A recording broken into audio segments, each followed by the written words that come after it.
মুসা আলাইহিস সালামের জামানায় জাদুর প্রভাব ছিল। তখন আল্লাহ রাব্বুল আলামিন মুসা আলাইহিস সালামকে একটা মুজিজা দিলেন। কি দিলেন? আল্লাহ রাব্বুল আলামিন বললেন, ওয়া মা তিলকা বিয়ামিনিকা ইয়া মূসা। মুসা, তোমার ডান হাতে ওটা কি? তিনি বললেন, এটি একটি লাঠি। আল্লাহ পাক বললেন, লাঠি তো ঠিকই, কিন্তু এর মধ্যে আরো এক ক্ষমতা আছে, তুমি জানো না, লাঠিকে ফেলে দাও। লাঠি ফেলে দিলেন, কি হয়ে গেল? হিয়া হাইয়াতুন তাসআ, বিরাট এক সাপে পরিণত হয়ে গেল। এই সাপ নিয়ে, এই লাঠি নিয়ে তিনি জাদুকরদের মোকাবেলা করলেন। জাদুকরেরা বলল, আপনি আগে দেখাবেন জাদু না আমরা দেখাবো আগে? মুসা আলাইহিস সালাম বললেন, তোমরা আগে দেখাও। তারা জাদু মন্ত্র পুত করে আশেপাশের সব জিনিসগুলিকে বাঘ, সিংহ ইত্যাদি বানিয়ে ফেললো। এগুলি ঝাঁপিয়ে পড়লো মুসা আলাইহিস সালামের উপরে। ক্ষণিক সময়ের জন্য মুসা আলাইহিস সালাম ঘাবড়ে গেলেন। আল্লাহ রাব্বুল আলামিন হযরতে মুসাকে ডেকে বললেন, মুসা রে, ভয় পাওয়ার কোনো কারণ নাই। প্রতিষ্ঠিত একটি সরকারের বিরুদ্ধে তোমাকে নামায় দিয়া ময়দানে তোমাকে আমি একা ছেড়ে দেই নাই। আমি আল্লাহ রাব্বুল আলামিন তোমার সাথে আছি। হাতের লাঠি ছেড়ে দাও। মুসা আলাইহিস সালাম লাঠি ছেড়ে দিলেন। লাঠি সাপ হয়ে গেল। হা করলো। জাদুকরদের তৈরি করা সমস্ত বাঘ, সিংহ, সাপ মুসা আলাইহিস সালামের লাঠি মার্কা সাপের পেটের মধ্যে গিয়া ঢুকলো। জাদুকরেরা মনে করলো, আমরা যা দেখালাম তা তো জাদু, নিঃসন্দেহে। মুসা আলাইহিস সালাম যা দেখালেন তা নিঃসন্দেহে জাদু নয়, কারণ জাদু তো খেয়ে ফেলে দিয়েছে। কাজী জাদু যে জিনিসে খায় সেটা তো জাদু না, সেটা জাদুর বাবা অথবা দাদা। এটা ছিল মুসা আলাইহিস সালামের মুজিজা। হযরত দাউদ আলাইহিস সালামের মুজিজা ছিল, আল্লাহ রাব্বুল আলামিন তাকে মুজিজা দিয়েছিলেন, গলার সুন্দর আওয়াজ দিয়েছিলেন। তিনি যখন জাব্বুর শরীফ তেলাওয়াত করতেন, উড়ন্ত পাখিরা ওড়া বন্ধ করে চতুর্দিকে বসে আল্লাহর কালাম শুনত। তিনি লোহা দিয়ে অস্ত্র তৈরি করতেন। অস্ত্র বানাবার সময় আগুন দিয়ে লোহা পোড়ায় অস্ত্র বানাতে হয়। দাউদ আলাইহিস সালামের তার প্রয়োজন ছিল না। তিনি যখন লোহা হাতির ভিতরে নিয়ে চাপ দিতেন, লোহা পানি হয়ে আঙ্গুলের ফাঁক দিয়ে গলে পড়ে যেত। এটা ছিল তার মুজিজা। হযরত সুলাইমান, আল্লাহ রাব্বুল আলামিন তাকে মুজিজা দান করলেন। কোরআনে কারীমের ভিতরে রব্বুল আলামিন বলেন, হযরত সুলাইমান আলাইহিস সালাম সকাল বেলায় বিনা মেশিনে, বিনা ইঞ্জিনে তক্তার উপরে বসে যেতেন। তক্তা 1 মাসের পথ অতিক্রম করত। আবার সন্ধ্যা বেলায় বসতেন, এই তক্তা আর 1 মাসের পথ অতিক্রম করে যেত। ঈসা আলাইহিস সালামের মুজিজা ছিল, জন্মান্ধের চোখের উপরে হাত বুলিয়ে দিতেন, সঙ্গে সঙ্গে চোখ ভালো হয়ে যেত। কুষ্ঠব্যাধিগ্রস্ত লোকের গায়ে হাত বুলাতেন, সঙ্গে সঙ্গে কুষ্ঠব্যাধি ভালো হয়ে যেত। এই হলো তাদের মুজিজা। পয়গম্বরেরা বিদায় হয়ে গেলেন, মুজিজা বিদায় হয়ে গেল। দাউদ আলাইহিস সালাম বিদায় হলেন, মুজিজা সাথে নিয়ে গেলেন। তার উম্মতেরা ওই লোহাগুলি আর কেউ গলাতে পারে নাই, আজও কেউ গলাতে পারে না, হাত দিয়া চেপে ধরে। সুলাইমান আলাইহিস সালাম দুনিয়া থেকে বিদায় হয়ে গেছেন, মুজিজা নিয়ে কবরে চলে গেছেন। আজ আর তার অনুসারীরা অথবা দুনিয়ার কোন মানুষ বিনা ইঞ্জিনে তক্তায় বসে আর হাওয়ায় উঠতে পারবে না। মুসা আলাইহিস সালাম বিদায় হলেন, লাঠির মুজিজা চলে গেল। তার উম্মতেরা, তার অনুসারীরা কিয়ামত পর্যন্ত যদি 1000 চেষ্টা চালায়, লাঠিকে আর কোনোদিন সাপে পরিণত করতে পারবে না। ঈসা আলাইহিস সালাম, আল্লাহ রাব্বুল আলামিন তাকে উঠায় নিলেন, মুজিজা তিনি সাথে নিয়ে গেলেন। আজ তার কোটি কোটি, শত শত কোটি উম্মতেরা, দুনিয়া যারা তার উম্মত দাবি করে, খ্রিস্টানেরা, হাজারো যদি চেষ্টা চালায়, তবুও জন্মান্ধের চোখের উপরে হাত বুলিয়ে চোখ আর ভালো করতে পারবে না। কুষ্ঠব্যাধিগ্রস্ত লোকের গায়ে হাত বুলিয়ে কুষ্ঠব্যাধি ভালো করতে পারবে না। তার মানে হলো, নবীরা যে যা যত মুজিজা পেয়েছিলেন, জীবদ্দশায় মুজিজা কাজে লেগেছে। দুনিয়া থেকে বিদায় হয়েছেন, মুজিজার সাথে নিয়ে গেছেন। কিন্তু আপনার আমার নবী, বিশ্ব নবী জনাব মুহাম্মদ রাসূলুল্লাহ সাল্লাল্লাহু আলাইহি ওয়াসাল্লামের কাছে আল্লাহ রাব্বুল আলামিন তাকে যত মুজিজা দিয়েছিলেন, 3000-এর উপরে আল্লাহর নবীর মুজিজা ঘটেছিল 23 বছরের নবুয়তের জীবনে। তার মধ্যে শ্রেষ্ঠ মুজিজা হতেছে কোরআন মাজিদ। আল্লাহ নবী বিদায় হয়ে গেলেন, মুজিজা সাথে নিয়ে যান নাই, মুজিজা রেখে গেলেন দুনিয়ায়। কিয়ামত পর্যন্ত দুনিয়াবাসী নবীর উম্মতেরা কোরআনের মুজিজা ব্যবহার করতে পারবে। এই কোরআনে কারীম রাসূল করিম সাল্লাল্লাহু আলাইহি সাল্লামের জীবনের শ্রেষ্ঠ মুজিজা। মানুষ পাগল হয়ে গেছে কোরআন শুনে। সুতরাং এই কোরআনের বৈশিষ্ট্য সকল দিক থেকে এক অপূর্ব একটি কিতাবে পরিণত করেছে, যা মানুষকে চিরকাল বিস্ময় হতবাক করে দিয়েছে। কোরআনের আরেকটি বৈশিষ্ট্য হচ্ছে এই কোরআন এক সময় নাজিল হয় নাই। 30 পারা কোরআন শরীফ একসাথে নাজিল হয়েছে না, কোরআন নাজিল হয়েছে আস্তে আস্তে ধীরে ধীরে। কত বছর লাগলো? 23 বছরেরও কিছু বেশি সময় ধরে কোরআন ধীরে ধীরে রাসূল করিম সাল্লাল্লাহু আলাইহি সাল্লামের কাছে অবতীর্ণ হয়েছে। এমনটি আর কোনো কিতাব হয়নি, যা আর কোনো ধর্মগ্রন্থ যারা অন্যরা দাবি করে এরকম হয়নি। কোরআনে কারীমের আরেকটি বৈশিষ্ট্য হচ্ছে, যখন কাগজ ছিল না, ছাপাখানা ছিল না, এমনকি টেপ রেকর্ডার ছিল না, তখনকার নাজিলকৃত কিতাব যেভাবে নাজিল হয়েছিল সেইভাবে আজ পর্যন্ত অবিকল টিকে আছে, টিকে থাকবে ইলা ইয়াউমিল কিয়ামা। কিয়ামত পর্যন্ত কোরআনে কারীমের এই অকৃত্রিম অবিকৃত অবস্থায় কোরআনে কারীমের এই শান, এই বরকত টিকে থাকবে। এই জন্য কোরআন শরীফ হচ্ছে এই পৃথিবীর মহাবিশ্বের মহাবিস্ময়। কোরআন হচ্ছে পৃথিবীর মহাবিশ্বের মহাবিস্ময়। এর মর্যাদা সম্পর্কে রাসূল করিম সাল্লাল্লাহু আলাইহি ওয়াসাল্লাম বলেছেন, ওয়ান উসমান রাদিয়াল্লাহু তাআলা আনহু আন্নাহু قال قال رسول الله صلى الله عليه وسلم خيركم من تعلم القرآن وعلمه رواه البخاري। আল্লাহর নবী বলেন, তোমাদের মধ্যে সর্বোত্তম ব্যক্তি সেই, তোমাদের ভিতরে ভালো ব্যক্তি, উত্তম ব্যক্তি সেই যে ব্যক্তি নিজে কোরআন শেখে আর অন্যকে শেখায়। কোরআন যে শেখে আর অন্যকে যে শিখায়, সেই ব্যক্তি হলো তোমাদের মধ্যে সর্বোত্তম ব্যক্তি, ভালো ব্যক্তি। সুবহানাল্লাহ পড়েন।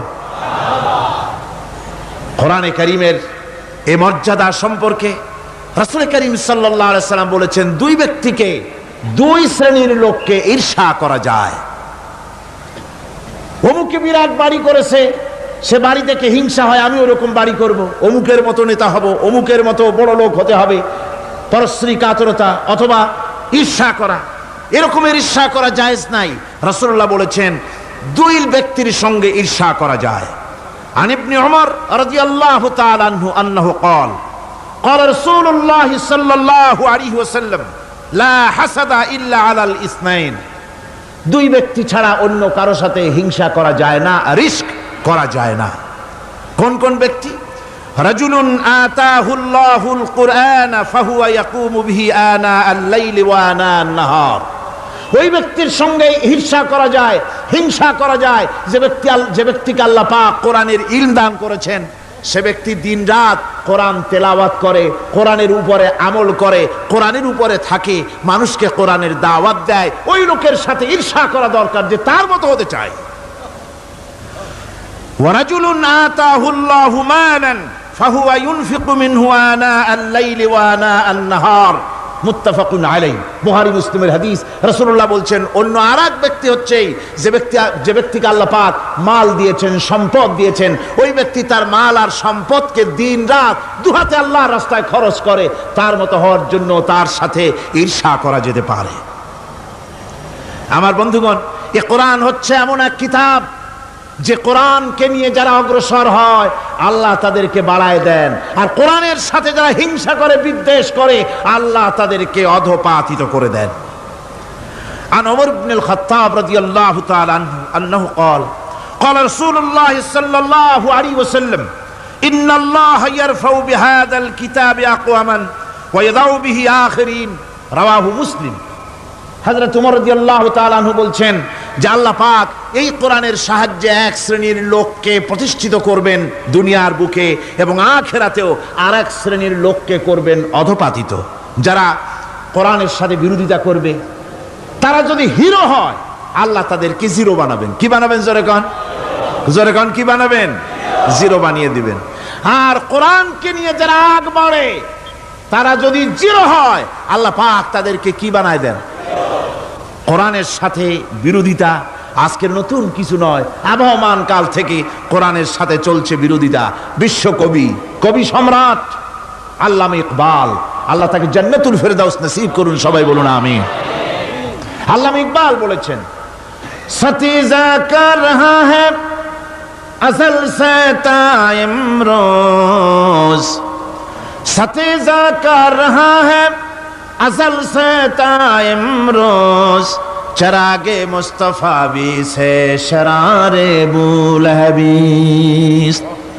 মুহাম্মদ সাল্লাল্লাহু আলাইহি ওয়াসাল্লামের দীপ শিখার সাথে, আল্লাহর দ্বীনের সাথে আবু জাহাল, আবু লাহাবের অগ্নিস্ফুলিঙ্গের সংঘর্ষ আবহমান কাল থেকে লেগে এসেছে।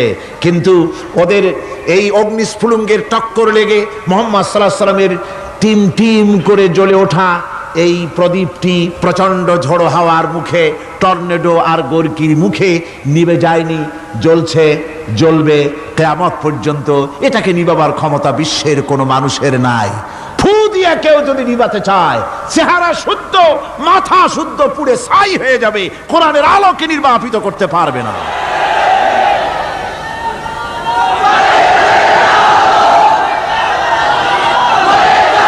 এই কোরআন,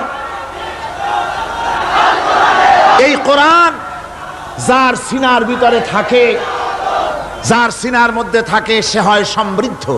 আর যার সিনার মধ্যে থাকে না, সে হয় সবচাইতে ফকির আর এতিম। আল্লাহর নবী বলেছেন, ইন্নাল্লাযী লাইসা ফী জাওফিহি শাইউম মিনাল কুরআনি কাল বাইতিল খারিব। যেই দেহের ভিতরে কোরআন নাই, যেই দেহের ভিতরে, যেই সিনার ভিতরে কোরআন নাই, ওই মানুষটা হতেছে একটা সাড়া বাড়ির মতো, একটা উজাড় বাড়ির মতো, বিরান বাড়ির মতো। বিরান বাড়িতে কি থাকে? সাড়া বাড়িতে কি থাকে? কি কয়? না না, ভূত কিসের? খামোখাই ভয় পান আপনারা। ভূত বলে কিছু নাই। হ্যাঁ, শয়তান থাকে, জিন থাকে। তারপরে ওর মধ্যে আর কি থাকে? উতুম পেঁচা থাকে, ইঁদুর থাকে, তেলাপোকা থাকে, উই পোকা থাকে, বাঁদর থাকে, উল্লুক থাকে, সাপ থাকে। রাসূলুল্লাহর কথা দেখেন, কি সুন্দর কথা। সুবহানাল্লাহ, সুবহানাল্লাহ। যে দেহের ভিতরে কোরআন নাই, সারা বাড়িতে যা থাকে, পুরো বাড়িতে যা থাকে, বিরান বাড়িতে যা থাকে, যে দেহে কোরআন নাই, সেই দেহের মধ্যে তাই থাকে। আজ দেখুন, বাংলাদেশের শিক্ষাঙ্গনে, কলেজ ইউনিভার্সিটিগুলিতে কোরআন পড়ানো হয় না। বলেন ঠিক কিনা? আমাদের বিশ্ববিদ্যালয়গুলিতে কোরআন পড়ানো হয়, তাফসীর পড়ানো হয়, হাদিস পড়ানো হয়, হয় না। হাদিস, কোরআন, আল্লাহর কালাম পড়ানো হয় না বলে অবস্থা কি হয়েছে? হাদিস থেকে মিলায় নেন, ইন্নাল্লাযী লাইসা ফী জাওফিহি শাইউম মিনাল কুরআনি কাল বাইতিল খারিব। কোরআন নাই তো সারা বাড়ি। কোরআন নাই তো কি আছে? যে ঘরের মধ্যে মানুষ নাই, উল্লুক থাকে, ভাল্লুক থাকে, শয়তান থাকে, তেলাপোকা থাকে, সারপোকা থাকে, হিংস্র প্রাণী ভরপুর থাকে। যে শিক্ষা প্রতিষ্ঠানে কোরআন পড়ানো হয় না, সেখানেও সন্ত্রাসীরা বাস করতে পারে, ভালো মানুষ টিকতে পারে না।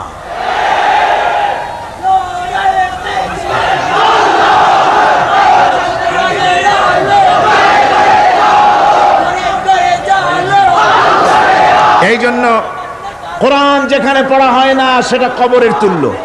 কোরআন যেখানে তেলাওয়াত হয় না, সেটা কিসের তুল্য? কবরের তুল্য। আল্লাহর নবী বলেছেন, আনাবি হুরায়রা রাদিয়াল্লাহু তাআলা আনহু আন্নাহু ক্বাল ক্বালা রাসূলুল্লাহ সাল্লাল্লাহু আলাইহি ওয়াসাল্লাম লা তাজআলু বুয়ুতাকুম মাকাবির। রাওয়াহু মুসলিম।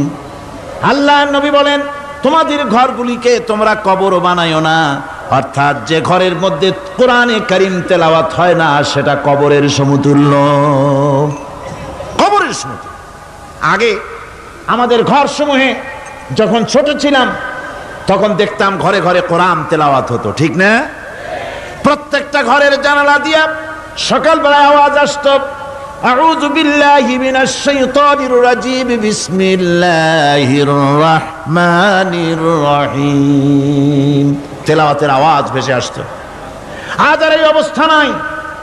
আজ ভদ্রলোকের বাড়ির সামনে দিয়ে হেঁটে যাবেন, সকালবেলা কিসের তেলাওয়াত? জনমের ঘুম ঘুমায়, পাইকারি দরে ঘুমায়, ফজরের নামাজ নাই। শহরের অবস্থা, অধিকাংশ বাড়িতে ফজরের নামাজ হয় না। ডিসেন্টিনার মাধ্যমে, আগে তো ছিল শুধু বাংলাদেশের ছবি, ডিসেন্টিনার মাধ্যমে সারা পৃথিবীর শয়তানি আর বদমাশি ঘরে বসে গেলা যায়। উপকারিতা এবং অপকারিতা দুটোই আছে। নিউজ দেখা যায় সাথে সাথে, আবার নিউজের সাথে আরো বাজে কিছু দেখা যায়। এগুলো দেখতে দেখতে রাত শেষ হয়ে আসে, ঘুমায় জনমের মতো, এক ঘুমে বেলা 9টা আর 10টা। কিসের ফজরের নামাজ আর কি এর কোরআন শরীফ তেলাওয়াত করা?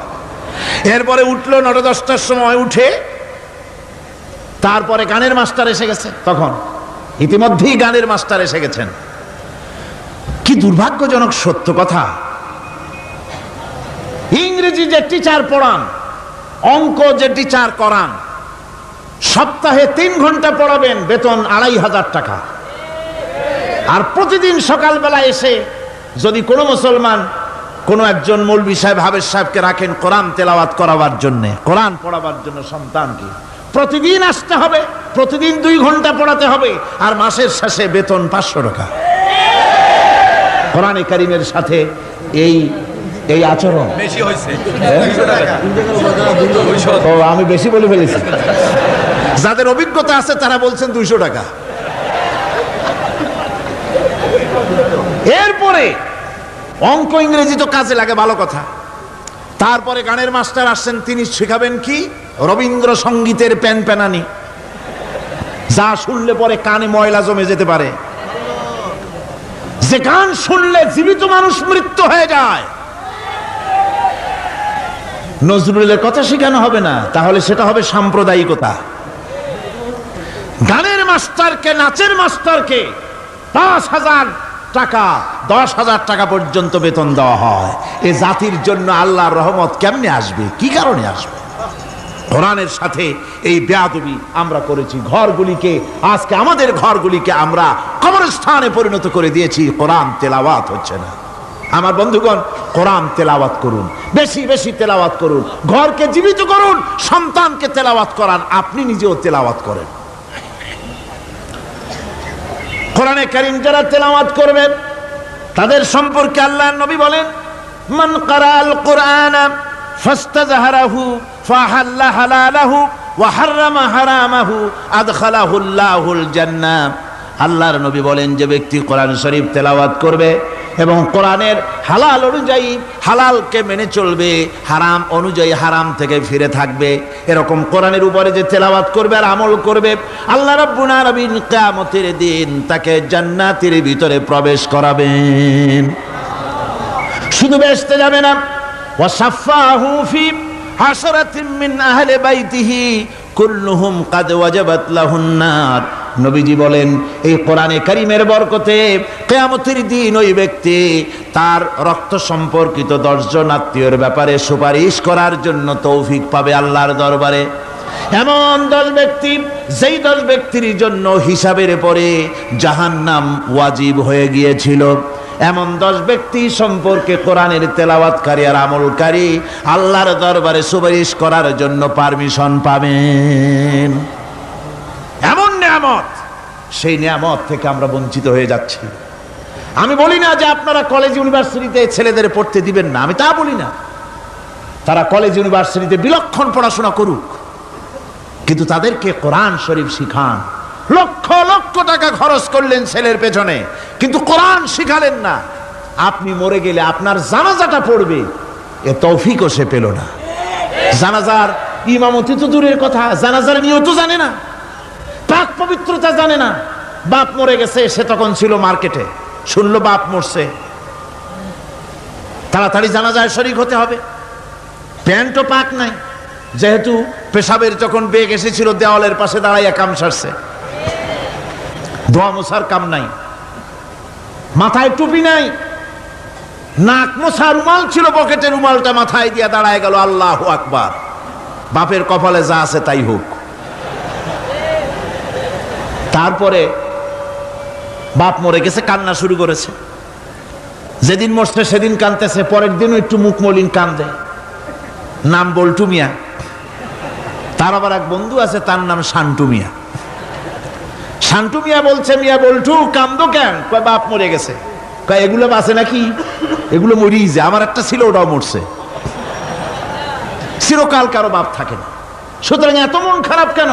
আসো, ইন্ডিয়া থেকে ভালো একটা বই আসছে, সেইটা দেখে এত আনন্দ পাবে। বাপ তো বাপ, 14 গোষ্ঠী মরলেও মনের দুঃখ মুছে যাবে। এরপরে বাড়ি এনে তাকে সিনেমার ছবি দেখানো হলো। ছবি সে দেখলো, ফেরার সময় বাপের কবরের কাছ থেকে যাওয়ার সময় দাঁড়িয়ে গেল ক্ষণিকের জন্য। আহারে বাপ, বিদায় হয়ে গেলা, কি দেব তোমারে? কিছু তো নাই আমার কাছে, তাই সারা রাত ধরে যা কিছু দেখলাম এগুলি তোমার আমলনামায় দিয়ে গেলাম। জোরে কর নাউজুবিল্লাহ।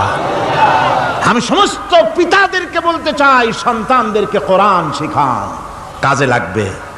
কোরআন শিখালে কাজে লাগবে। কোরআন শরীফ মুখস্থ করে, বেশি করে মুখস্থ করেন কোরআনে কারীম, আপনার ফায়দা হবে। হযরত ওমর রাদিয়াল্লাহু তাআলা আনহু বর্ণনা করছেন যে রাসূল কারীম সাল্লাল্লাহু আলাইহি ওয়াসাল্লাম বলেছেন, ইউকালু লিসাহিবিল কুরআনি ইকরা ওয়ারাত্তিল কামা কুনতা তুরাত্তিলু ফিদ দুনিয়া। কিয়ামতের দিন জান্নাতীদেরকে, বেহেশতীদেরকে আল্লাহ রাব্বুল আলামিন বলবেন, কোরআন শরীফ তেলাওয়াত করো আর উপরের দিকে উঠতে থাকো। কোরআনে যেভাবে দুনিয়ার বুকে কোরআনে কারীম তুমি মুখস্থ করেছিলে, ধীরে ধীরে তেলাওয়াত করতে, ওইভাবে ধীরে ধীরে কোরআন তেলাওয়াত করো আর উপরের দিকে উঠতে থাকো। আল্লাহ পাক বলতে থাকবেন, উপরের দিকে ওঠো, তেলাওয়াত করো আর ওঠো।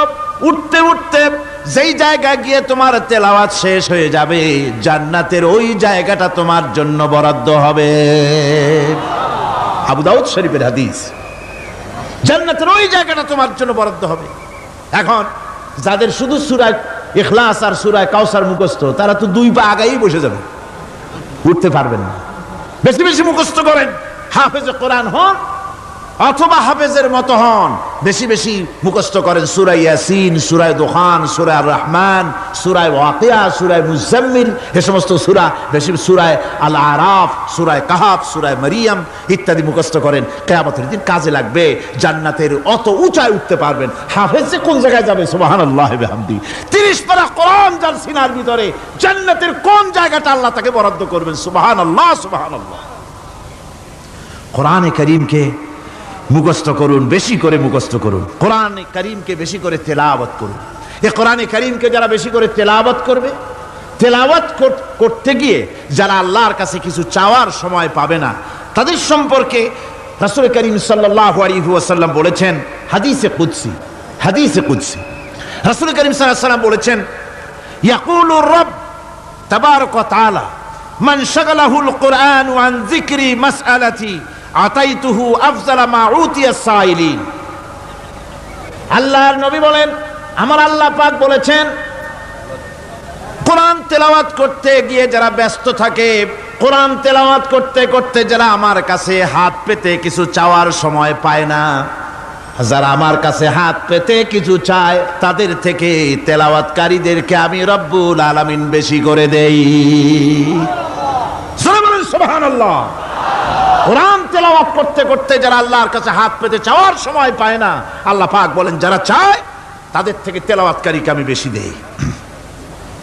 আমার বন্ধুগণ, শুধু তাই নয়, এই কোরআনে কারীম যারা তেলাওয়াত করবে, আমল করবে, কিয়ামতের দিন তার মা বাপের মাথার উপরে আল্লাহ রাব্বুল আলামিন, আবু দাউদ শরীফের হাদিসে এসেছে, তার মা বাপের মাথার উপরে নূরের টুপি পরিধান করানো হবে।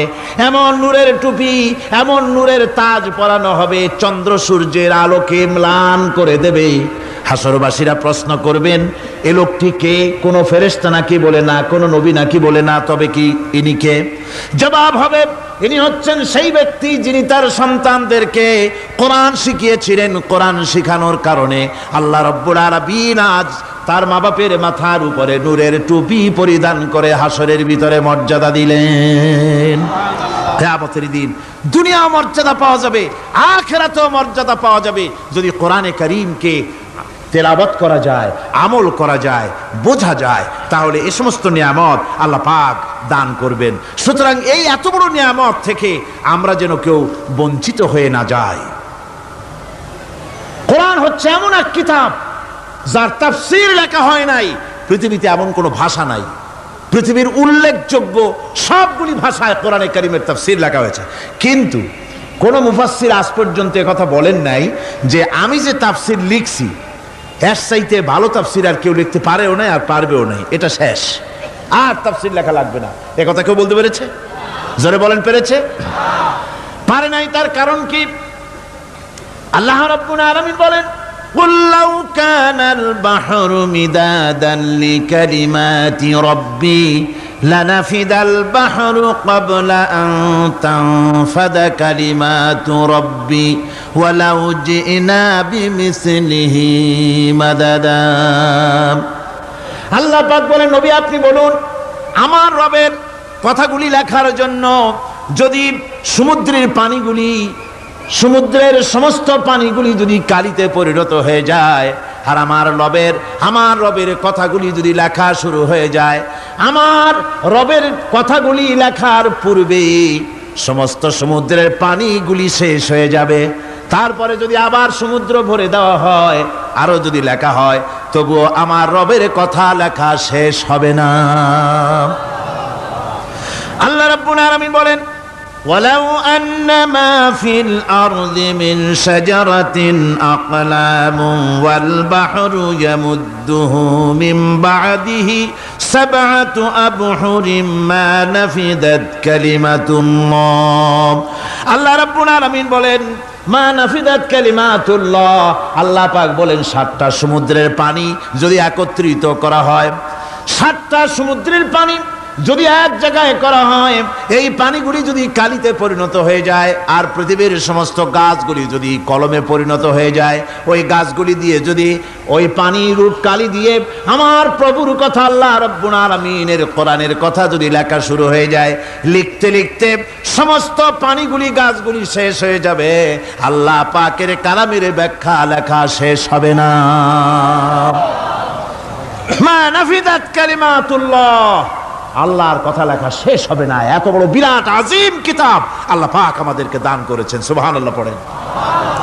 এই কিতাবের এত বড় গুরুভার আল্লাহ রাব্বুল আলামিন বলেছেন, লাউ আনজালনা হাযাল কুরআনা আলা জাবালিন লারাআইতাহু খাশিআম মুতাসাদ্দিআম মিন খাশিয়াতিল্লাহ। আমি যদি এই কোরআনকে পর্বতের উপরে নাজিল করতাম, তাহলে তুমি দেখতে পেতে আমার ভয় ভীত সন্ত্রস্ত হয়ে পাহাড়গুলো চূর্ণ বিচূর্ণ হয়ে যেত। এত বড় আসিম কিতাব আমি তোমাদেরকে দান করেছি, যার গুরুভার বহন করতে কেউ রাজি হয়নি, পাহাড় পর্বত কেউ রাজি হয়নি, মানুষ রাজি হয়েছে। এই মানুষের উপরে আমি এটা অবতীর্ণ করেছি, গোটা বিশ্ববাসীর সামনে এই কিতাব আমি দিয়েছি তোমাদেরকে, এর দ্বারা হেদায়েত তোমরা গ্রহণ করবে। কিয়ামতের দিন আল্লাহর এই বিরাট নিয়ামত আমাদেরকে দান করলেন, আমরা এই নিয়ামতের না শকর করেছি, অর্থাৎ এই কোরআনকে আমরা ব্যবহার করেছি সঠিকভাবে করি নাই, বেঠিকভাবে করেছি। প্রথম দিন দ্বিতীয় দিন আমি বলেছি কোরআন শরীফকে শুধু তাবিজ তুমারের জন্য, শুধু সওয়াবের জন্য তেলাওয়াত করেছি। আসলে শুধু সওয়াবের জন্য তো আসেনি কোরআন। কোরআন বুঝতে হবে, আমল করতে হবে, তবে না শান্তি পাবো। আপনি যদি, কোরআন হচ্ছে মানুষের জীবন সমস্যার সমাধানের গ্রন্থ। ওষুধ খেলে রোগ ভালো হয়, ওষুধ খেলে কি হয়? কেউ যদি সকাল বেলায় তসবিহ হাতে নিয়ে 500 বার পড়ে ওষুধ ওষুধ ওষুধ, 500 বার পড়লো, রোগ কি ভালো হবে? বরং রোগ আরো বাড়তে পারে চিল্লাইতে চিল্লাইতে। শীতের জন্য লেপ গায়ে যায় না দিয়া কেউ যদি চিল্লাইতে থাকে, জিকির করে লেপ্ত শোক লেপ্ত শোক লেপ্ত শোক, শীত কি বন্ধ হবে নাকি? পানির পিপাসায় ছটফট করে মানুষ যদি চিল্লায় পানি পানি পানি পানি পানি, পানির পিপাসা আরো বাড়বে। তাহলে কি বোঝা গেল? পিপাসা লাগলে পানি পান করতে হবে, শীত লাগলে কম্বলটা গায়ে দিতে হবে, রোগ হলে ওষুধটা খেতে হবে, তাহলে সব সমস্যার সমাধান হবে। অনুরূপভাবে আমরা শুধু কোরআনে কারীমকে তেলাওয়াত করি সওয়াবের নিয়তে, তার হুকুমগুলি জীবনের উপরে আমল করি না বলে আজকের জীবন আমাদের বিপর্যস্ত হয়েছে। ব্যক্তিতে, পরিবারে, রাষ্ট্রে শান্তি নাই, কোথাও শান্তি নাই এই কারণে। আর কিয়ামতের দিন রাসূল আসামি করবেন তাদেরকে যারা কোরআন অমান্য করেছে। রাসূল হবেন বাদী। বাদী হবেন কে? জোরে বলেন, কে বাদী হবেন? রাসূল। আসামি হবে কারা? যারা কোরআন ছেড়ে দিয়েছে। আল্লাহ রাব্বুল আলামিন বলেন, وقال الرسول يا رب إن قومي اتخذوا هذا القرآن مهجورا। কিয়ামতের দিন রাসূল আল্লাহর দরবারে ফরিয়াদ করবেন, আয় আমার রব, আয় আমার আল্লাহ তাআলা, এই সমস্ত লোকগুলি তোমার কালামকে, তোমার কোরআনকে অপ্রয়োজনীয় জিনিস বলে তারা পরিত্যাগ করেছিল। আমার বন্ধুগণ, কিয়ামতের দিন যখন এরা উপস্থিত হবে আল্লাহর দরবারে, আল্লাহ রাব্বুল আলামিন কোরআনের সাথে যারা ঠাট্টা করেছে, বিদ্রূপ করেছে, কোরআনের আইনকে নিয়ে যারা ঠাট্টা বিদ্রূপ মজাক উড়াইছে, কিয়ামতের দিন তাদেরকে বলা হবে, ওয়াকিলাল ইয়াউমা নানসাকুম কামা নাসিতুম লিকা ইয়াউমিকুম হাযা। কিয়ামতের দিন আল্লাহ রাব্বুল আলামিন কোরআনের ঠাট্টাকারী, কোরআনের বিদ্রূপকারী, কোরআনের আইনের অমান্যকারীদেরকে বলবেন, আমি আজকে তোমাদের ভুলে গেলাম, যেমন করে তোমরা এই দিনে আমার সঙ্গে সাক্ষাৎকারের কথা ভুলে গিয়েছিলে। তোমরা যেমন আমার আজকের এই কিয়ামতের দিনের কথা যারা ভুলে গিয়েছিলে, আজকে আমিও তোমাদেরকে ভুলে গেলাম। এরপরে কি হবে? ওয়ামাওয়াকুমুন নার ওয়ামা লাকুম মিন নাসিরিন। আল্লাহ পাক বলেন, এরপরে এদের জায়গা হবে জাহান্নাম, আর এদের সাহায্যকারীও কেউ থাকবে না, জাহান্নামে চিরকাল থাকতে হবে। এটা এই জন্য যে তারা আল্লাহর কোরআনের সঙ্গে ঠাট্টা করেছে, বিদ্রূপ করেছে, কোরআনের আইন মানে নাই, কোরআনের আইনকে অমান্য করে চলেছে।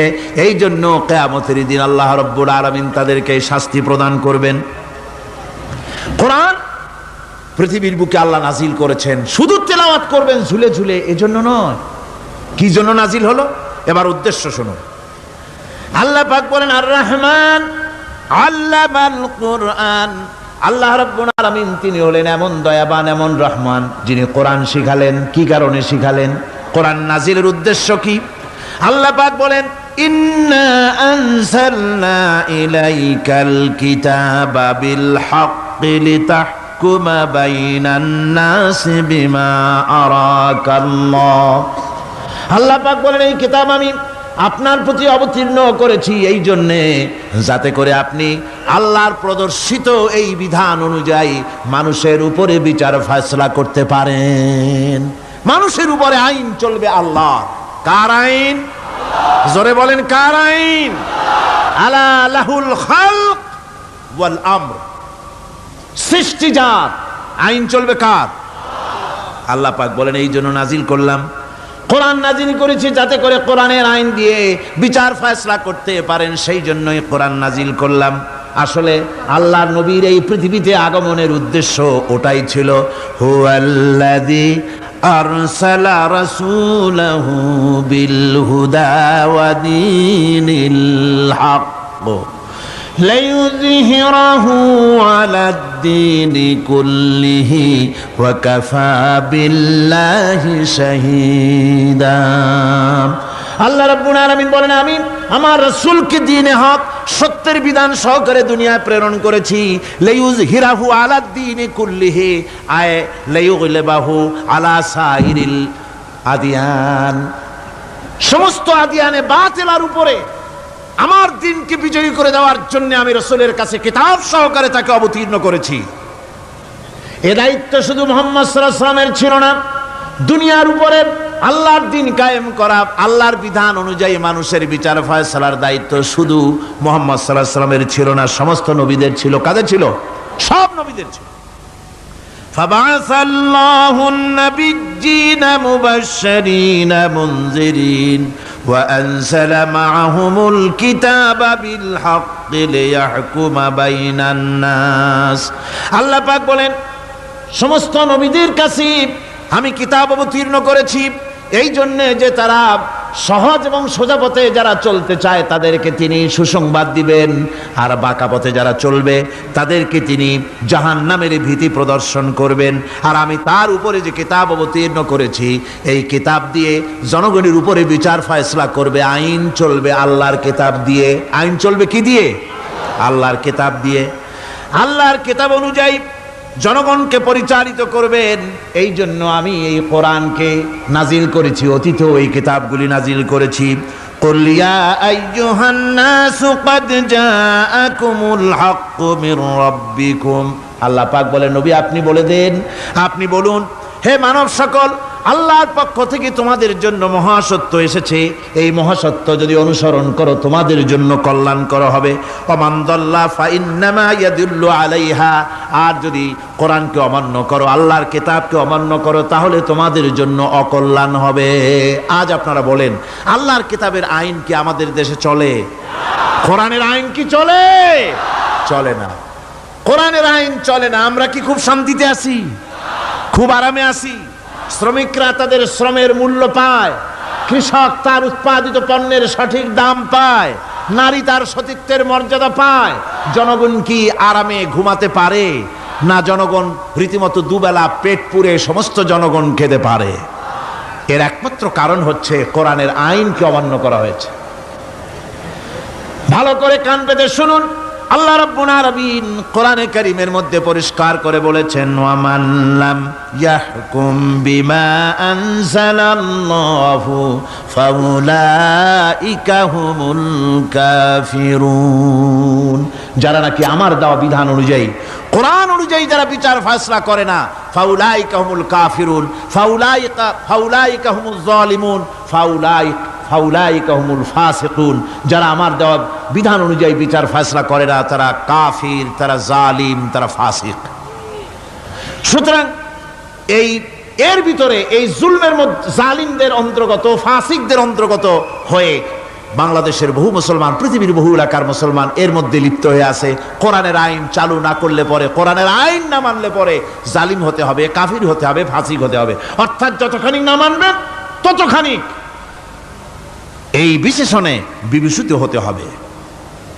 এক শ্রেণীর লোক আছে যারা বলে বেড়ান ধর্ম আর রাজনীতি আলাদা। বলেন কিনা? কর জোরে বলেন, বলে কিনা?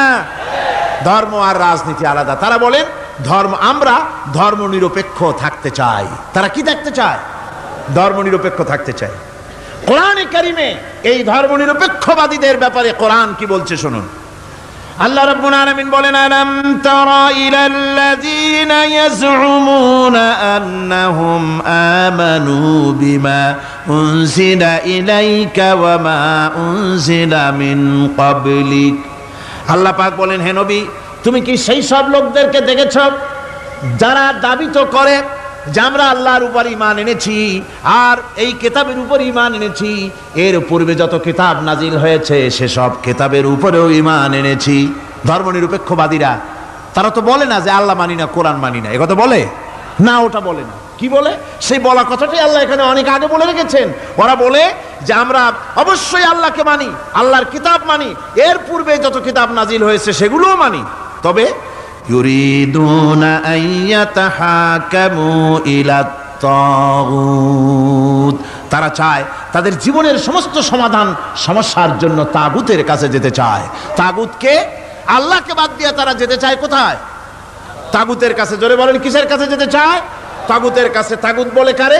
তাগুত বলা হয় যে নিজে আল্লাহর আইন মানে না এবং অপরকেও আল্লাহর আইন অমান্য করতে বাধ্য করে, তাকে বলা হয় তাগুত।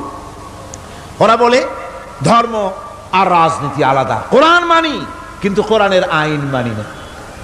ওরা কোরআন মানে ঠিকই, বলে যে কোরআন মানি কিন্তু কোরআনের আইন মানে। তাহলে এ মানি বলার অর্থটা কি?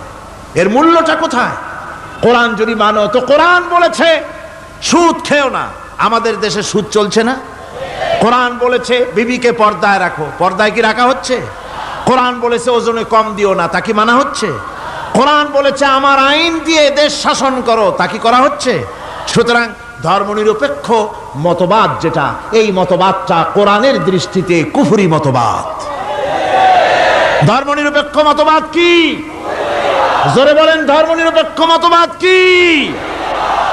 কোন মুসলমান, যে ব্যক্তি নিজেকে মুসলমান বলে দাবি করে, ধর্মনিরপেক্ষ মতবাদ সে বিশ্বাস করতে পারে না, জায়েজ নাই, হারাম। আফাতুমিনুনা বিবাদিল কিতাব ওয়া তাকফুরুনা বিবাদ, তোমরা কোরআনের কিছু অংশকে মেনে নিবে আর কিছু অংশকে করবে অস্বীকার। এটা যদি করো দুনিয়ার জীবনে পাবে দুনিয়ার জীবনে জিল্লতি আসবে, লাঞ্ছনা আসবে, আর কিয়ামতে পাবে জাহান্নামের শাস্তি। সুতরাং ধর্মনিরপেক্ষ মতবাদের অর্থ তারা বলে যে ধর্মহীনতা নয়, আসলে কিন্তু ধর্মনিরপেক্ষ মতবাদের অর্থই হলো ধর্মহীনতা। ঠিক কিনা কন? জোরে বলেন ঠিক কিনা? এই ধর্মনিরপেক্ষ মতবাদ আমাদের দেশের জন্ম হয় নাই, এর জন্ম হয়েছে ইউরোপ সভ্যতায়। প্রাচীন ইউরোপ সভ্যতায় এর জন্ম হয়েছিল, সেখান থেকে তার আন্ডা বাচ্চা ভারতে এসেছিল। ভারত থেকে এই আন্ডা বাচ্চার কিছু অংশ 1972 সালে তদানীন্তন সরকারের মাথার উপরে ভারত চাপিয়ে দিয়েছিল। সেই ধর্মনিরপেক্ষ মতবাদ 1972 সনের সংবিধানে লেখা হলো, কিন্তু 1982 সনে যখন সংবিধান আবার অ্যামেন্ডমেন্ট করা হলো, তখন ধর্মনিরপেক্ষতার কপালে ঝাঁটা মেরে বিদায় করা হয়েছে। বাংলাদেশে ধর্মনিরপেক্ষ মতবাদ চলতে পারে না। ধর্মনিরপেক্ষ মতবাদের কথা আমাদের দেশে তারাই বলে যারা 72 সনে ক্ষমতায় ছিলেন। তারা ধর্মের সাথে কি ব্যবহার করেছেন আমরা ভুলে যাই নাই, আপনারা ভুলে গেছেন। 1972 সনে দেশের সমস্ত বিশ্ববিদ্যালয়ের মনোগ্রাম থেকে ইকরা বিসমি রাব্বিকাল্লাযী খালাক রাব্বি জিদনি ইলমা, কোরআনে কারীমের এই আয়াতকে বিদায় করে দেওয়া হয়েছিল। শাসনতন্ত্রের শিরোনামে বিসমিল্লাহকে গ্রহণ করা হয় নাই। শুধু তাই নয়, কোরআনে কারীম যেখানে তেলাওয়াত করা হয়, তখনকার সময় রেডিওতে, টেলিভিশনে, ওই 72 থেকে 3 বছর, এবং এখনো সেই দলটি মিটিং করতে গিয়ে, কোনো জায়গায় কিছু করতে গিয়ে, আগে কোরআন শরীফ, তারপরে গীতা, তারপরে বাইবেল, এগুলি হচ্ছে মুনাফিকের লক্ষণ। কিসের লক্ষণ? যেখানে যেই টেবিলে, যেই মঞ্চে কোরআন তেলাওয়াত হয়, বাইবেল গীতা পড়া হারাম, পড়া হতে পারে না। কোরআনের চাইতে শ্রেষ্ঠ কিতাব আল্লাহর দুনিয়া আছে? সমস্ত কিতাবকে রদ করেছে কোরআন। হযরত ওমর রাদিয়াল্লাহু তাআলা আনহু রাসূল করিম সাল্লাল্লাহু আলাইহি ওয়াসাল্লামের কাছে গিয়ে তাওরাতের একটা পাতা পড়তেছিলেন। হযরত আবু বকর রাদিয়াল্লাহু তাআলা আনহু সেখানে চলে এলেন। এসে দেখেন রাসূল করিম সাল্লাল্লাহু আলাইহি ওয়াসাল্লামের চেহারা মোবারক লাল হয়ে গিয়েছে গোসায়। হযরত আবু বকর বললেন, ওমর, তুই যদি এর থেকে মরে যেতিস, তুই যদি এর থেকে মরে যেতিস, তুই যদি এর থেকে মরে যেতি। 3 বার বললেন। হযরত ওমর শিউরে উঠলেন, হতচকিত হয়ে উঠলেন। আবু বকর আমাকে মরার কথা বলছেন কেন? তিনি তাকিয়ে দেখেন রাসূল করিম সাল্লাল্লাহু আলাইহি ওয়াসাল্লামের চেহারা মোবারক গোসায় লাল হয়ে গিয়েছে। হযরত ওমর বলছেন, ইয়া রাসূলুল্লাহ, আমার এবং আমার পিতা মাতার জীবন আপনার কদম মোবারকে উৎসর্গ হয়ে যাক। আমি অপরাধ করেছি, কি অন্যায় করেছি হুজুর আমাকে বলুন। হুজুর বলছেন, ওমর, তুমি যে তাওরাতের পাতা আমার সামনে পড়তেছো, এই তাওরাত যার উপরে নাজিল হয়েছিল, সেই মুসা আলাইহিস সালাম যদি আজকে বেঁচে থাকতেন, তাহলে আমার উম্মতের ভিতরে শামিল হয়ে যাওয়া তার জন্য ফরজ হয়ে যেত। অতীতের সমস্ত কিতাবকে রদ করা হয়েছে, সমস্ত শরিয়াতকে বন্ধ করা হয়েছে। সুতরাং কোন মুসলমানের প্ল্যাটফর্মে যেখানে কোরআন তেলাওয়াত হয়, বেদ, বাইবেল, গীতা পড়া হারাম সেখানে। এই মুনাফিকরা তাও করে থাকে। আমার মুসলমান ভাইয়েরা, নজরুল ইসলাম কলেজের ইসলাম শব্দ বাদ দিয়ে নজরুল কলেজ করা হয়েছিল। সলিমুল্লাহ মুসলিম হলের মুসলিম শব্দ বাদ দিয়ে শুধু সলিমুল্লাহ হল করা হয়েছিল। তার মানে ধর্ম এদের কলিজায় আগুন জ্বালিয়ে দেয়। ইসলামের নাম বরদাস্ত হয় না, কোরআনের নাম বরদাস্ত হয় না। আর বরদাস্ত হয়নি বলেই আল্লাহ পাক তার ইন্তেকাম নিয়েছেন। আমার বক্তব্য হচ্ছে, কোরআনে কারীম পৃথিবীতে এসেছে শাসন করতে দুনিয়াকে। তার মধ্যে রয়েছে রাজনীতি, অর্থনীতি, সব কিছু। এই বিচার ফয়সালা কোরআন থেকে যারা গ্রহণ করে না, রাসূলকে যারা বিচারক মানে না, তাদের সম্পর্কে আল্লাহ পাক কি বলছেন শুনুন। ফালা ওয়া রাব্বিকা লা ইউমিনুনা হাত্তা ইউহাক্কিমুকা ফীমা শাজারা বাইনাহুম সুম্মা লা ইয়াজিদু ফী আনফুসিহিম হারাজাম মিম্মা কাদাইতা ওয়া ইউসাল্লিমু তাসলিমা। আল্লাহ রাব্বুল আলামিন বলেন, ফালা ওয়া রাব্বিক, কখনো নয় হে নবী, আপনার রবের কসম, কখনোই নয়। ওরা মুমিন নয় যারা নাকি তাদের জীবনের সব কিছুর ব্যাপারে যতক্ষণ পর্যন্ত আপনাকে বিচারক না মানে, আপনার দেওয়া ফয়সালাকে গ্রহণ না করে, এবং আপনি বিচার করার পর ফয়সালা দেওয়ার পরে এটার উপরে দ্বিধাহীন চিত্তে মেনে যতক্ষণ না নিবে, ততক্ষণ পর্যন্ত তারা যত ঈমানের দাবি করুক, তারা আসলে মুমিন না। এ ফতোয়া কার? এ ফতোয়া কার? আল্লাহ রাব্বুল আলামিনের ফতোয়া। কখনো মুমিন হতে পারবে না যারা রাসূলুল্লাহকে ফয়সালাকারী হিসেবে গ্রহণ না করবে, কোরআনকে সংবিধানের উৎস হিসেবে গ্রহণ না করবে। কোরআন এসেছে আইনের কিতাব হিসেবে পৃথিবীর মানুষকে পরিচালিত করার জন্য।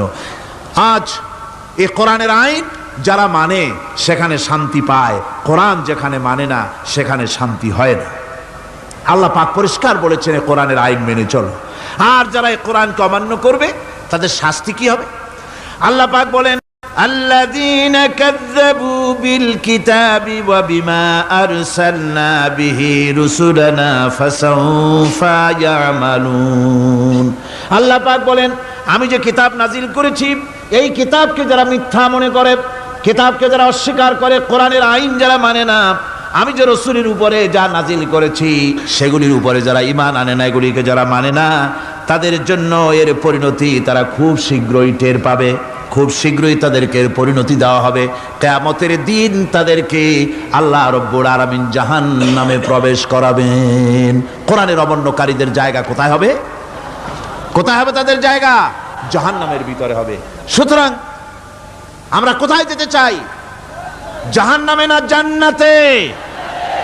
বেহেশতে যদি যেতে চাই, দুনিয়ায় যদি শান্তি চাই এবং আখিরাতে যদি মুক্তি পেতে চাই, তাহলে আমাদেরকে কোরআনের আইনকে মানতে হবে। কিসের আইন মানা লাগবে? কোরআনের আইন মানতে হবে। কোরআনে কারীমের নাজিল হলো, আল্লাহ পাক যে কোরআন আমাদের শিখালেন, আর রহমান আল্লামাল কোরআন, যে কোরআন তিনি আমাদের শিখালেন। এই কোরআন নাজিলের পদ্ধতি ছিল মদিনা এবং মক্কা। রাসূলের মক্কি জিন্দেগিতে কিছু নাজিল হয়েছে, আর মদনী জিন্দেগিতে নাজিল হয়েছে কিছু। মক্কা শরীফে যেগুলি নাজিল হয়েছে সে সূরাগুলো ছিল তাওহীদ, রিসালাত এবং আখিরাতের উপরে নির্ভর করে। আর মদনী সূরা যেগুলি ছিল সেগুলি ফৌজদারি দণ্ডবিধি, উত্তরাধিকারী আইন, তারপরে যাকাত, ওসর, যুদ্ধ, সন্ধি, বন্দি, এরপরে রয়েছে স্বরাষ্ট্রনীতি, পররাষ্ট্রনীতি, অর্থনীতি, জীবন পরিচালনার সমস্ত বিধি আর ব্যবস্থা মদনী জিন্দেগির সূরাগুলিতে, অবতীর্ণ সূরাগুলিতে আল্লাহ রাব্বুল আলামিন নাজিল করেছেন। কোরআন শরীফ মানুষের সকল সমস্যার সমাধান দিয়েছে। এখানে আমি এখন তার কিছু নমুনা পেশ করছি আপনাদের সামনে, আপনাদের বোঝার জন্য যে কোরআন। অনেকে বলে যে কোরআনের তাফসীরের ভেতরে রাজনীতির আলোচনা হয়। রাজনীতি সেইটুক করি যেটুকুন আল্লাহ কোরআনে করেছেন। জোরে কোন আলহামদুলিল্লাহ। এর থেকে বাড়াই কিছু বলি নাকি? না। কোরআন যেটুকুন করেছে, রাসূলুল্লাহ যেটুকুন করেছে, একজন মুসলমান হিসাবে তা করা আপনার আমার জন্য কি? সুন্নত, নফল। ওইটা করা কি জোরে কোন? এটা করা আমাদের জন্য ফরজ। সেই জন্য আমি কিছু নমুনা পেশ করছি আপনাদের সামনে, বুঝতে পারবেন যে কোরআন শুধু নামাজের কথা নিয়ে আসে নাই। কোরআনের মধ্যে আয়াত সংখ্যা কত? 6,666, এটা ঠিক না, কিছু কম আছে, 6,000 কয়েক শত, ভালো করে গুনে দেখা দরকার। তো এই যে আয়াতে কারিমা যেগুলি রয়েছে এর মধ্যে মাত্র 500 আয়াত হচ্ছে হুকমে শরঈ। ভালো করে শুনুন, 500 আয়াত আদেশ এবং নিষেধ জাতীয়, এটা করো ওটা করো না, এটা হালাল ওটা হারাম, এ হলো 500। তো এই যদি 500 হয় তাহলে বাকি 6,000 কি? বাকি 6,000 ইতিহাস, দর্শন, বিজ্ঞান, রাজনীতি, অর্থনীতি, সমাজনীতি, উত্তরাধিকারী আইন, পররাষ্ট্রনীতি, স্বরাষ্ট্রনীতি, মানুষের জীবনে যা দরকার, ইহকাল, পরকাল, কবর, হাসর, মিজান, সিরাত, জান্নাত, জাহান্নাম, এসব কিছু আল্লাহ পাক বাকি হাজার হাজার আয়াতের মধ্যে বলেছেন। তো 500 আয়াতের পরিচিতি আমাদের জানা আছে, নামাজ, রোজা, হজ, যাকাত, হালাল, বৈধ, অবৈধ ইত্যাদি সম্পর্কে। কিন্তু বাকি আয়াতগুলিতে আমাদের জীবন পরিচালনার ব্যাপারে আল্লাহ পাকের কথা শুনুন, কিভাবে এ কথাগুলি আল্লাহ পাক আমাদের বলছেন। বিচার পদ্ধতি সম্পর্কে শুনুন, কোরআন যে বিচার পদ্ধতি আমাদেরকে দিয়েছেন, নিরঙ্কুশ ন্যায় বিচারের কথা কোরআন বলেছে। কোরআন বলেছে বিচার হতে হবে কি ধরনের? ওয়াইদা হাকামতুম বাইনান নাসি আন তাহকুমু বিল আদল। কোরআন শরীফ বলেছে তোমরা যখন লোকদের মাঝে বিচার ফয়সালা করবে তখন অবশ্যই সুবিচার করবে, জাস্টিস, ন্যায় বিচার করবে। এই ন্যায় বিচার করতে গিয়ে তোমার সামনে যদি বিজাতীয় কোনো লোক আসামি হয়ে দাঁড়ায়, অমুসলিম, তখন বিচারটা কিভাবে করবে? কোরআনে কারীম বলছে ওয়ালা ইয়াজরিমান্নাকুম শানাআনু কওমিন আলা আল্লা তা'দিলু। কোন বিশেষ শ্রেণীর বিচার কাজ করতে গিয়ে, কোন বিশেষ শ্রেণী বা জাতির বিচার কার্য পরিচালনা করতে গিয়ে তাদের প্রতি বিদ্বেষ যেন তাদেরকে, তুমি যেন জুলুম করে না বসো, তখন যেন তুমি ইনসাফ করতে পারো, তাদের উপরে জুলুম করবে না। সে যদি তোমার জাতের লোক না হয়, বিচার করতেছে, তুমি বিচারক হিসাবে সঠিক বিচার করবে, বিচারের মানদণ্ডকে কখনো হেলাদোলা করবে না, ভালো সুবিচার করবে। এটা হচ্ছে কোরআনে কারীমের কথা। আর আত্মীয় স্বজনের বিচার সম্পর্কে বলা হচ্ছে যে তোমরা বিচার নিয়ে, সুবিচার নিয়ে তোমরা দাঁড়াও, দণ্ডায়মান হও, সুবিচার নিয়ে মুসলমানেরা তোমরা যখন বিচার করবে, তখন এই বিচার করতে গিয়ে ওয়ালাউ আলা আনফুসিকুম আবিল ওয়ালিদাইনে ওয়াল আকরাবিন, সে যদি তোমার নিজের বিরুদ্ধেও যায় বিচার, তা যদি তোমার সন্তান সন্ততি, ভাই ব্রাদার, মা বাপ ইত্যাদির বিরুদ্ধেও যদি চলে যায়, ইন ইয়াকুন গানিয়ান আও ফাকিরান, যদি সে গরিব হয়, যদি সে ধনীও হয়, বিচারের বেলায় কোনো রকম তারতম্য করবে না, আপন হোক পর হোক, বিচার করতে হবে সঠিক। এটা কার কথা? আল্লাহর। জোরে বলেন, কার কথা? পৃথিবীর কোন ধর্মগ্রন্থে কথা বলেছে? পৃথিবীর কোন জাতি কথা বলেছে? কোরআন বলেছে এই সুবিচারের কথা। সুবিচার করতে হবে, বিচারের বেলায় খবরদার আপন পর এবং কোন ধর্মের লোক এই চিন্তা করতে যেও না। কোরআনে কারীমের মধ্যে রয়েছে ফৌজদারি দণ্ডবিধি, জুডিশিয়াল ল, ফৌজদারি দণ্ডবিধি। এখানে একটা কথা বলে নিতে হয়, আল্লাহর আইন, মূল কথাটা কি? আল্লাহর আইন। আল্লাহর আইনের কথা শোনা মাত্রই এক শ্রেণীর লোকেরা মনে করে আল্লাহর আইন মানেই হলো হাত কাটা, আল্লাহর আইনের অর্থই হলো গলা কাটা, আল্লাহর আইনের অর্থই হলো দৌড়া মারা। এটা একটা বাজে কথা। আল্লাহ পাকের আল্লাহ কি এইরকম একটা বদমেজাজি দারোগার মতো আল্লাহ যে মানুষ পাইলেই খালি পিটাবে আর হাত কাটবে? একটা কথা হইল? হাত কাটা, গলা কাটা, এটা কখন? সুবিচার প্রতিষ্ঠিত হয়ে যাবে, খাওয়া পড়ার গ্যারান্টি মিলবে, তারপরে যদি কেউ চুরি করে দৃষ্টান্তমূলক শাস্তি দাও হাত কেটে। এর আগে না। মদিনা মুনাওয়ারায় হযরত ওমর রাদিয়াল্লাহু তাআলা আনহুর সময় অনাবৃষ্টির কারণে দুর্ভিক্ষ দেখা দিয়েছিল। তখন হযরত ওমর জাস্টিসদেরকে, ম্যাজিস্ট্রেটদেরকে ডেকে পরিষ্কারভাবে এলান করে দিয়েছিলেন, এখন যদি কোনো চোর ধরা পড়ে, এই দুর্ভিক্ষ চলাকালীন কোন চোর যদি ধরা পড়ে আর প্রমাণিত হয় পেটের জ্বালায় চুরি করেছে, খবরদার তার হাতকে তোমরা কাটবে না, খবরদার হাত কাটবে না। ইসলাম তো আগে পেটে দেয়। আগে কোথায় দেয়? পেটে, তারপরে দেয় পিঠে, আগে দেয় না। মানুষের খাওয়া পড়া, শিক্ষা, চিকিৎসা, বাসস্থান সবটার গ্যারান্টি দেওয়া হয়। মদিনায় যখন এই গ্যারান্টি এসে গেল, চোরের হাত কাটা আইন মক্কায় নাজিল হয় নাই, নাজিল হয়েছে মদিনা মুনাওয়ারায়, রসুলের মদনী জিন্দেগিতে। কোন সময়? যখন রসুল্লাহ প্রেসিডেন্ট। রসুল্লাহ কি? জোরে কোন? রসুল্লাহ কি? রাষ্ট্রপতি। সেই সময় মানুষ দরজা খুলে ঘুমাবার সুযোগ পেল, খাওয়া পড়া শিক্ষা চিকিৎসা বাসস্থানের গ্যারান্টি পেল। এই সময় আল্লাহ রাব্বুল আলামিন তিনি যখন দেখলেন ইসলামী সমাজ ব্যবস্থা কোরআনের আইনের মাধ্যমে মানুষ সব রকমের নিরাপত্তা লাভ করেছে, পেটের সমস্যার সমাধান হয়ে গেছে, তখন আল্লাহ আইন জারি করলেন, আস-সারিকু ওয়াস-সারিকাতু ফাকতাউ আইদিয়াহুমা। চোর পুরুষ হোক আর নারী হোক, উভয়ের হাত কেটে দাও। পুরুষ হোক আর নারী হোক, এখন উভয়ের হাত কেটে দাও। দৃষ্টান্তমূলক শাস্তি হোক, যাতে করে এই চুরি আর না কেউ না করে। পেটে খাবার আছে, চাকরি আছে, ওষুধ আছে, শিক্ষা আছে, থাকার মতো জায়গা আছে, এখন চুরি করো কেন? তাহলে বোঝা যাবে এটা নেশায় পরিণত হয়েছে। কি হয়েছে? নেশা। তখন তো আর চোরেকে বসায় সেলুট মারা আর যাবে না, এখন হাতটা কাটিয়া একটা শাস্তি দিয়ে দাও।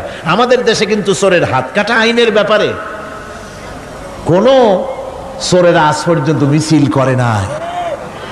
বাংলাদেশের কোন ছোট ছোট চোর, যেমন তাল চোর, বেল চোর, কচু চোর, ছাতি চোর, জুতা চোর, আরো যত ছোট ছোট চোর, এই সব চোরেরা কি কোনোদিন মিছিল করেছে যে চোরের হাত কাটা আইন মানি না, মানবো না? বলেছে কেউ? বলে। কিন্তু এই আইনের বিরুদ্ধে সোচ্চার কারা? কোন চোরেরা? নিশ্চয়ই ছোট চোরেরা না, বড় চোরেরা। যারা তাল বেল চুরি করে না, বরং কলমের খোঁচা দিয়া সরকারের, জনগণের লক্ষ কোটি কোটি টাকা পকেটস্থ করেন মেহেরবানি করে, ওই সব। তারা মনে করেন যদি এই আইন চালু হয়ে যায় তাহলে তালচোর বেলচোরের তো কোনো ক্ষতি নাই, ইসলামী রাষ্ট্র চালু হলে পরে তো সকলের পেটে ভাত আসবে, ওই তাল বেল আর চুরি করা লাগবে না, তাদের তো সুবিধা। কিন্তু মুসিবতটা তো আমাদের হবে। বেশি খাইয়া খাইয়া জিব্বা পুরু হয়ে গেছে, এখন ওই বেশি খাইতে না পারলে বদভ্যাস চালু হয়ে যাবে। চুরি করতে যখন যাইবে তখন এই আইন তো বিসমিল্লাহ হবে আমাদের দিয়া।